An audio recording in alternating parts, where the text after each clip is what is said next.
नमस्कार दोस्तों, इस जिला में आपका फिर से स्वागत है। मैं एडवोकेट दीपक आज आपको बताऊंगा कि जमानत कैसे होती है। जी हाँ दोस्तों, इस वीडियो में हम जानने वाले हैं 2 प्रकार के क्राइम और 4 प्रकार की जमानत, और साथ ही एक बार जब कोर्ट जमानत का ऑर्डर दे देता है तो उसके बाद कोर्ट में क्या प्रोसीजर रहता है कि एक मुलजिम जेल से बाहर हो जाए। तो दोस्तों, सबसे पहले हम डिस्कस कर लेते हैं कि जमानत होती क्या है। जमानत एक प्रकार की वो प्रक्रिया है जिसमें एक जो मुलजिम है उसको जमानती कोर्ट में देना होता है कि भाई मैं जो है अगर नहीं आया तो ये जमानती जो है मेरी श्योरिटी लेता है कि मैं कोर्ट में हर डेट को अटेंड करूंगा और प्रॉपर कोर्ट को जो है ऑर्डर जो होगा उसको फॉलो करूंगा। तो दोस्तों, अब जमानत से पहले हम डिस्कस कर लेते हैं कि क्राइम 2 प्रकार के होते हैं। वो कौन से क्राइम होते हैं? सबसे पहले मैं आपको बता दूं, क्राइम जो है वो बेलेबल होते हैं, और दूसरे प्रकार के क्राइम जो होते हैं वो नॉन बेलेबल होते हैं। जैसे कि आपको नाम से ही पता चल गया होगा, बेलेबल क्राइम वो होते हैं जिनमें बेल आसानी से मिल जाती है। जी हाँ दोस्तों, बेल मतलब जमानत। ऐसे क्राइम, ऐसे अपराध जो ज़्यादा संगीन नहीं हैं, जो छोटे मोटे हैं, जैसे एक्सीडेंट हो जाना, किसी से हल्की फुल्की जैसे मारपीट हो जाना, कोई ज़्यादा बड़ी चोट नहीं होनी चाहिए उसमें, या फिर जैसे मान लो कोई ऐसा क्राइम जिसमें जो है सज़ा 2-2.5 साल 3 साल से ज़्यादा आईपीसी में ना बताई गई हो, तो ऐसे केसेस में जमानत जो है जल्दी हो जाती है। इसीलिए इन केसेस को बेलेबल की श्रेणी में रखा गया है। और साथ ही दोस्तों, ऐसे बेलेबल केसेस में पुलिस कई बार कच्ची जमानत दे सकती है, जिसके बाद उसको कोर्ट में जाके मुलजिम को रेगुलर बेल करानी होती है। उसके बाद दूसरी जो प्रकार की क्राइम होते हैं उनमें जो दोस्तों नॉन बेलेबल क्राइम होते हैं। नॉन बेलेबल वो क्राइम होते हैं जो हीनियस क्राइम होते हैं, संगीन अपराध जिन्हें हम कह सकते हैं, जैसे रेप, मर्डर, डकैती, ऐसे केसेस जिनमें जो है सज़ा ज़्यादा होती है। और साथ ही ऐसे केसेस जिसको कोर्ट को लगता है कि भाई ये बहुत ही संगीन अपराध हैं, इनमें जो है जब तक मुलजिम को ऐसा लगता नहीं कि भाई ये इसने क्राइम नहीं किया या कस्टडी ज़्यादा नहीं होती, तब तक वो कोर्ट उसको जमानत पे नहीं छोड़ती। तो दोस्तों, इन 2 प्रकार के अपराधों में 4 प्रकार की जमानत होती है। सबसे पहले हम डिस्कस कर लेते हैं कि एक रेगुलर बेल क्या होती है। दोस्तों, रेगुलर बेल वो बेल होती है जो कोई भी मुलजिम को जब कोर्ट में पेश किया जाता है तो उसके बाद वो कोर्ट में जमानत के लिए अप्लाई करता है कि भाई जब तक कोर्ट का मुकदमा चलेगा तब तक वो इंसान बेल पर रहता है। तो ऐसी बेल को रेगुलर बेल बोलते हैं। और एक बार रेगुलर बेल होने के बाद अगर एक मुलजिम कोर्ट की पेशियों को रूटीन में अटेंड करता है तो उसकी बेल बरकरार रहती है और वो जमानत पर बाहर रहता है।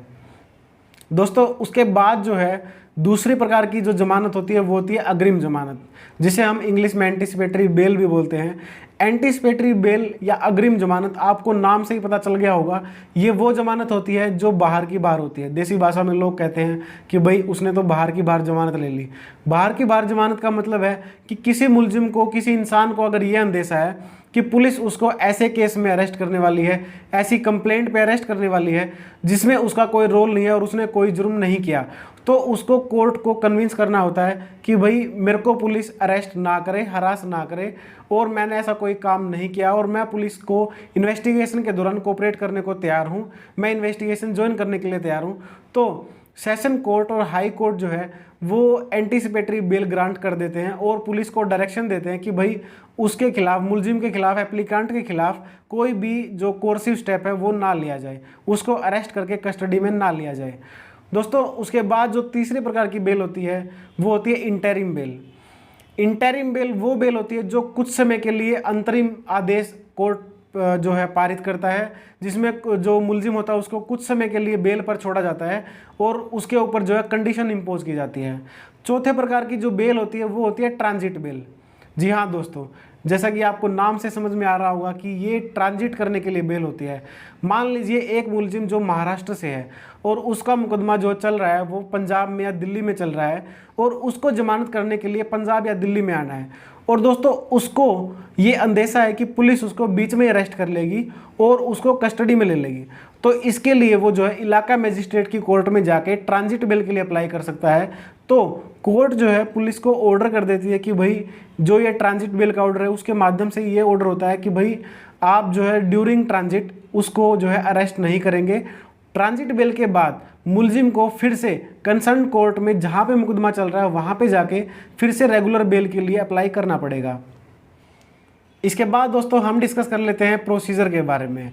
जी हाँ दोस्तों, मान लीजिए एक जो है मुलजिम ने कोर्ट में ज़मानत के लिए दरख्वास्त लगाई, कोर्ट ने जो है ऑर्डर कर दिया कि भाई ठीक है, ज़मानत पर आपको जो है ना इतने हज़ार के, इतने लाख के, एक या एक से ज़्यादा ज़मानती के श्योरिटी बॉन्ड पे आपको जो है ना रिहा कर दिया जाता है, दौरान मुकदमा आप जो है पेशी अटेंड करेंगे।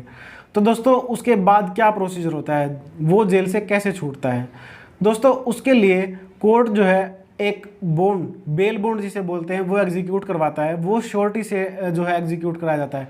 अगर हम हरियाणा की बात करें तो अगर सेम डिस्ट्रिक्ट का कोई जमानती है तो उसको जो है सेम प्रॉपर्टी जो उसकी वैल्यू होगी, जितने की हज़ार की, जितने लाख की उसकी जमानती जो है वो मांगा गया है, अगर वो उतने का श्योरिटी बॉन्ड दे देता है तो उसको जमानत पर रिहा कर दिया जाता है। साथ ही अगर वो आउट ऑफ डिस्ट्रिक्ट है तो कोर्ट जो है उससे जो प्रॉपर्टी है उसकी वैल्यू की डिमांड करता है और उसको जो है कंसर्न पटवारी या तहसीलदार से उस प्रॉपर्टी की वैल्यू लिखवा के लेके आनी पड़ती है कि भाई कोर्ट में जो है ना 50,000 रुपये की जो श्योरिटी बॉन्ड मांगे गए हैं और मेरी प्रॉपर्टी की वैल्यू जो है 50,000 रुपये से ज़्यादा की है।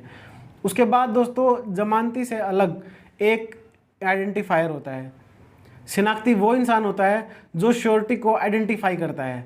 मतलब कि आइडेंटिफायर कौन इंसान होता है? आइडेंटिफायर एक जो शहरी इलाका है, अर्बन इलाका है, तो उसमें म्यूनसिपल काउंसलर होते हैं, और अगर गांव का इलाका है तो गांव के रहम के अनुसार हर एरिया के अलग नंबरदार होते हैं। और नंबरदार का काम जो होता है वो कोर्ट में आने के बाद जो श्योरिटी होता है, जो जमानत दे रहा होता है, उसको पहचानना होता है। तो दोस्तों जब भी कोई मुलजिम, इस सब चीज़ का प्रोसीजर का पर्पज़ क्या है, जब भी कोई मुलजिम कोर्ट में नहीं आता, पेशी तोड़ देता है, उसकी जमानत जब कोर्ट कैंसिल कर देती है तो वो उसके श्योरिटी को नोटिस भेजता है कि भाई आपने फला मुलजिम की जो है ना जमानत दी थी कि भाई अगर वो नहीं आएगा तो मैं इतने रुपए का जुर्माना भरूंगा या उसको लेके आऊँगा, तो आप उसको लेके आइए। और कई बार ऐसा होता है कि जो जमानती होता है वो भी कोर्ट की रीच से बाहर होता है, तो उस केस में जो है कोर्ट आइडेंटिफायर को नोटिस करता है कि आपने एक श्योरिटी को आइडेंटिफाई किया था, पहचाना था कोर्ट के सामने कि भाई ये इंसान को मैं जानता हूँ जो जमानत दे रहा है, तो आप जो है उसको लेके आइए, अदरवाइज जो है कोर्ट जो आपके खिलाफ